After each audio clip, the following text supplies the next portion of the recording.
ዛሬ ጥር 26 ግሪካዊ ቢሆኑ ሶሪያ አካባቢ ያደጉ በቀደመ ስማቸው ፍሬምናጦስ የተባሉ ወደ ኢትዮጵያ የመጡበት መንገድ አደጋ ቢመስልም ግን ፈቃድ እግዚአብሔር ያለበት በዚያ በደጉ በአብርሃ ወአጽብሃ ማለትም ኢዛናና ሳይዛና በሚባሉት ነገሥታት እሳቸው ካጠመቋቸው በኋላ አብርሃ አጽብሃ በተባሉበት በዚያ ዘመን የነበሩት እኒህ ታላቅ አባት ጵጵስናና ክህነትን ከእውነተኛ ምንጭ አምጥተዋል። ጥምቀትና ክርስትናን በሀገራችን አስፋፍተዋል። ይዘዋቸው የመጡትን መጻሕፍት ወደ ግዕዝ ወይም ወደ ሀገራችን ቋንቋ ተርጉመዋል። ገዳማትን ገድመዋል። አብያተ ክርስቲያናትን አሰርተዋል። የግዕዝ ቋንቋን አሻሽለዋል። ከግራ ወደ ቀኝ እንዲጻፍ አድርገዋል። በእነዚህና በንጽህናና በቅድስና ሕይወታቸው ለሕዝቡ ምሳሌ በመሆናቸው አቡነ ሰላማ ከሳቴ ብርሃንን የገለጠ ተብለው የሚጠሩት መከበር መዘከርና መወደስ ባለባቸው ልክ ያልተከበሩ ያልተዘከሩና ያልተመሰገኑ እርሳቸው የተጠቀሙ የትውልድ ግን ያልተጠቀመባቸውና ያላወቃቸው ከዚህ ዓለም ድካም ሊያርፉ ሲሉ መድኃኔዓለም ኢየሱስ ክርስቶስ መጥቶ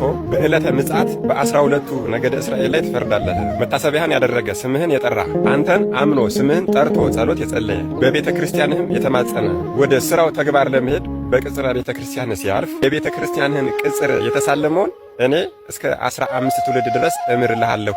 በመታሰቢያ ቀን ስለ ስምህ ብሎ ለተራበ ያበላ፣ ለተጠማ ያጠጣ፣ ለታረዘ ያለበሰ፣ የታመመውን የጠየቀና ያዘነውን ያረጋጋ እስከ 15 ትውልድ ድረስ እምርልሃለሁ። የገድልህን መጽሐፍ የጻፈውን ያጻፈውን፣ የተረጎመውን ያስተረጎመውን፣ ያነበበውን ያስነበበውን፣ የሰማውን ያሰማውን እንዲሁም ደግሞ ገበታውን የተሳለመውን እስከ 15 ትውልድ ድረስ እምርልሃለሁ። በመታሰቢያ ቀን ለቤተ ክርስቲያንህ በስምህ ሳር የጎዘጎዘው እንጨትም ለፍም አገልግሎት የሰጠውን እስከ 15 ትውልድ ድረስ እምርልሃለሁ። ከሩቅም ከቅርብም መጥቶ በስምህ ወደ ተሰየመ ቤተ ክርስቲያን ለመሳለም የሄደውን ወደ መቃብሬ ወደ ኢየሩሳሌም እንደሄደ እቆጥርለታለሁ። ከገሃነመ እሳት አድነዋለሁ፣ ሲኦልንም አያያትም።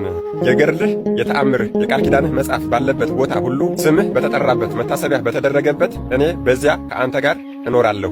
ስለዚህ እርኩሳን መናፍስትና ክፉዎች አጋንንት በዚያ አይኖሩም። በዚያ ቦታ ጠባቂ መላእክትን አኖራለሁ። እኔም በበረከት በረድኤት ከዚያ ቦታ አልለይም። የገድልህን መጽሐፍ በክብር ቆሞ የሰማ እስከ 80 ዓመት የሰራው ኃጢአቱ ይሰረይለታል። ተቀምጦም የሰማ ቢኖር እስከ 40 ዓመት የሰራው ኃጢአቱ ይሰረይለታል የተባሉት አባታችን አቡነ ሰላማ ከሳቴ ብርሃን ፍሬምናጦስ ጥር 26 የወርሃዊ በዓላቸው ነው።